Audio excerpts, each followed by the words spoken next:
Good evening বন্ধুরা, আজকের 8 অক্টোবরের ব্লগে আপনাদেরকে স্বাগত জানাই। এখন আমি রয়েছি গঙ্গার উপরে একটা এন্টারটেনমেন্ট ক্রুজের উপরে। এটা উইকলি স্টার্ট হয়, 1 ঘন্টার ট্যুর একটা করায় West Bengal service transport corporation আন্ডারে।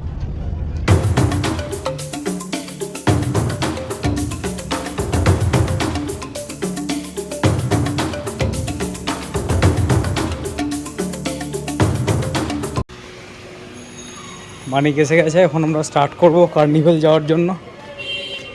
দুর্গাপূজা কার্নিভেল 2022। না, গাড়ি নিয়ে যাবো না। এই যে আমাদের গাড়ি রয়েছে, এটা নিয়ে যাওয়া অনেক ইজি হবে।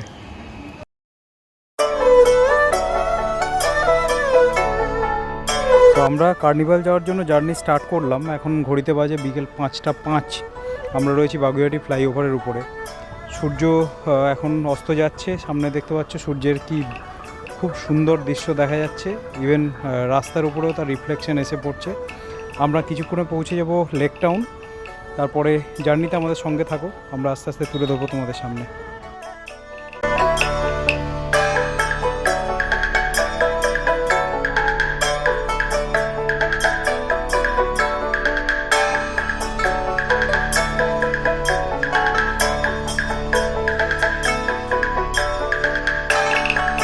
এই মুহূর্তে আমরা রয়েছি উল্টোডাঙ্গা ফ্লাইওভারের উপরে। আমাদের এরপরে বাইপাস হয়ে মা ফ্লাইওভার হয়ে আমাদের যাওয়ার প্ল্যান রয়েছে। তো আশা করি রাস্তা যেরকম দেখতে পাচ্ছি রাস্তা খালিই আছে। যদি না পিটিএসের পর থেকে আমরা জ্যাম পাই, তাহলে আশা করি ঠিকঠাক টাইমেই আমরা পৌঁছে যাব।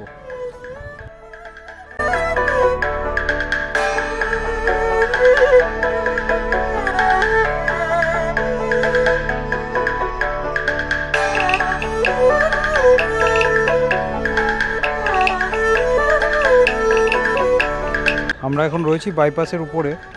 মানিক মোটামুটি ভালোই স্পিড মেনটেন করছে যাতে আমরা ঠিকঠাক পৌঁছে যেতে পারি। আশা করি আমরা ঠিকঠাক টাইমে পৌঁছেও যাব, দেখা যাক।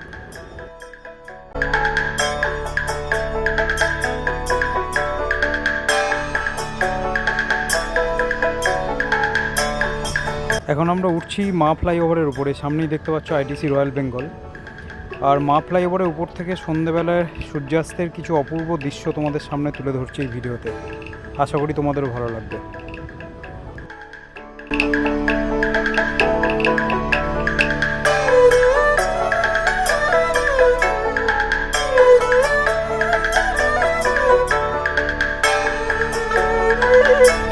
এখন বাজে সন্ধ্যে 6টা 10। আমরা মা ফ্লাইওভার থেকে নামছি। রাস্তার পরিস্থিতি খুব একটা ভালো নয়। এদিকে কলকাতা পুলিশে অনেক রোড ডাইভারশনস রয়েছে, তাই আমরা ডেস্টিনেশনটা চেঞ্জ করতে বাধ্য হলাম।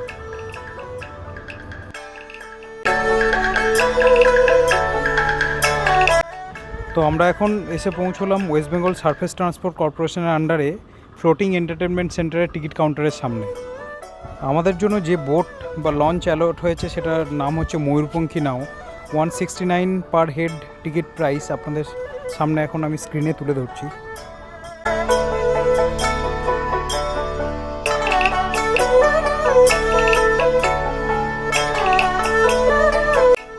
আর অন্যান্য যে রাইডগুলো হয় সেটা আমি স্ক্রিনে দিয়ে রাখলাম যাতে তোমাদের সুবিধা হয়। কতক্ষণের জার্নি হয়? 1.5 ঘন্টা।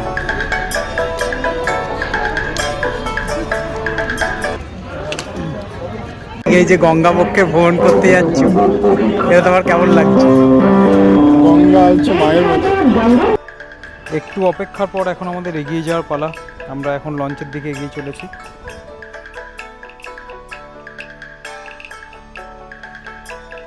আমরা এখন এগোচ্ছি ময়ূরপঙ্খী নাওয়ের দিকে।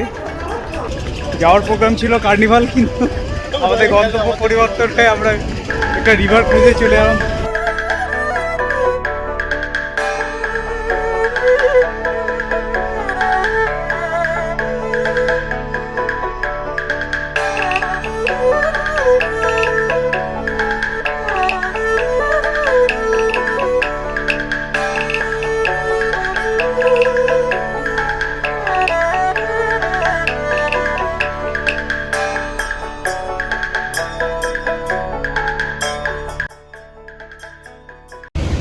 একটু লঞ্চটা আপনাদেরকে ঘুরিয়ে দেখাই।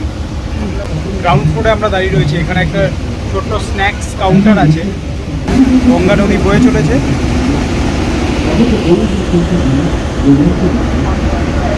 এটা হচ্ছে লঞ্চের গ্রাউন্ড ফ্লোর, উপরে যাওয়ার সিঁড়ি। এটা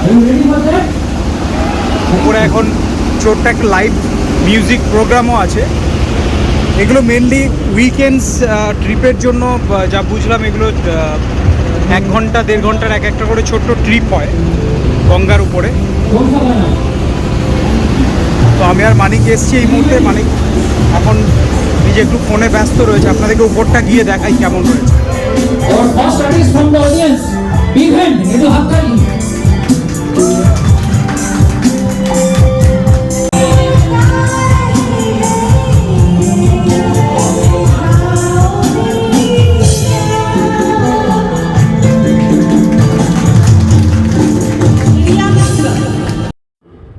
সামনেই দেখতে পাচ্ছ হাওড়া ব্রিজ। আর এই পুরো লঞ্চ রাইডটাতে ছোট ছোট অনেক দৃশ্য তোমাদের সামনে তুলে ধরবো। ইডেন গার্ডেন্সের ফ্লাড লাইটের আলো এসে পড়ছে গঙ্গার উপরে। সন্ধ্যাবেলা এই গঙ্গার উপরের এই দৃশ্য দেখতে কার না ভালো লাগে।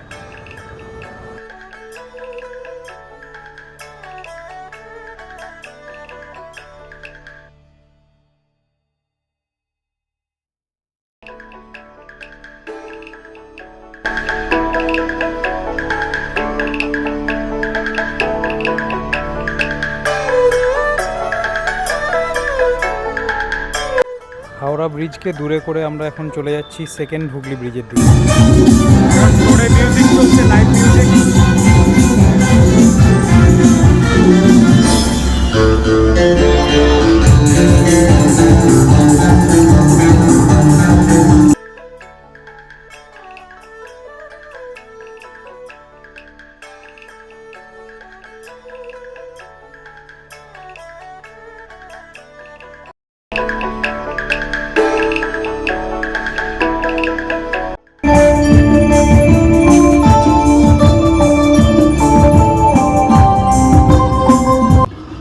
গঙ্গার কোনো এক নাম না জানা ঘাটে চলতে থাকা সন্ধ্যা আরতি।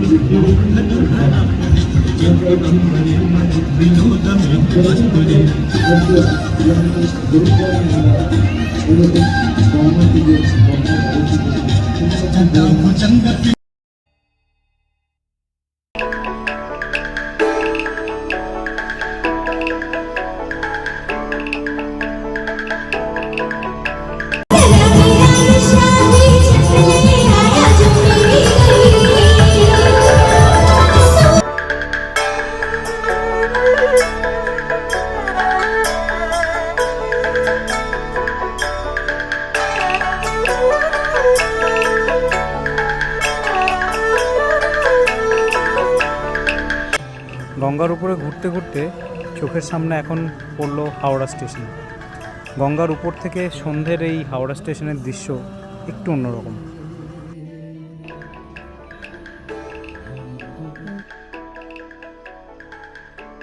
চলুন একটু কাছ থেকে দেখাই হাওড়া ব্রিজের সন্ধ্যাবেলার এই কিছু মায়াবী দৃশ্য।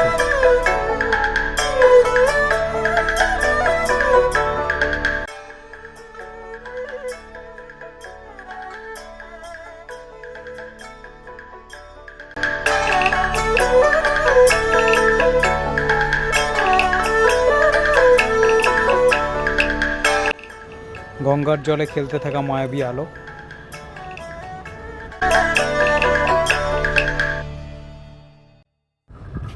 এখন আমরা পেরোচ্ছি একটা না ফেরার দেশে যাওয়ার ঠিকানা, নিমতলা শ্মশান ঘাট।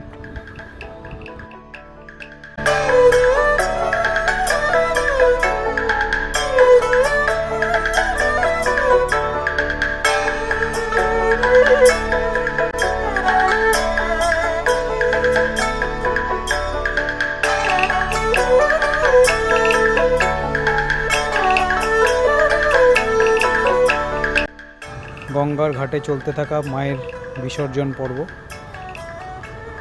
মা আবার আসবে আগামী বছর। আমাদের শুধু প্রতীক্ষায় থাকা আরও একটা বছর।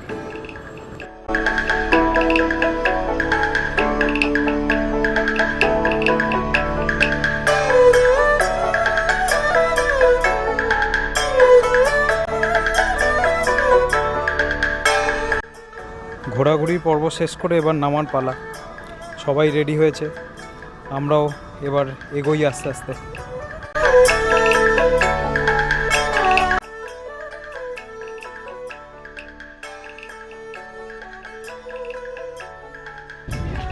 ট্যুর কেমন ছিল?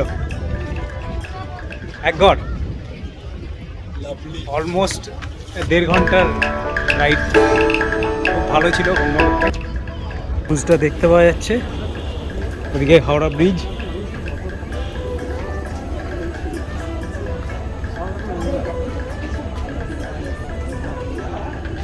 তো আজকের ব্লগটা এখানেই শেষ করলাম। ভালো লাগলে লাইক করবেন, শেয়ার করবেন, সাবস্ক্রাইব করবেন।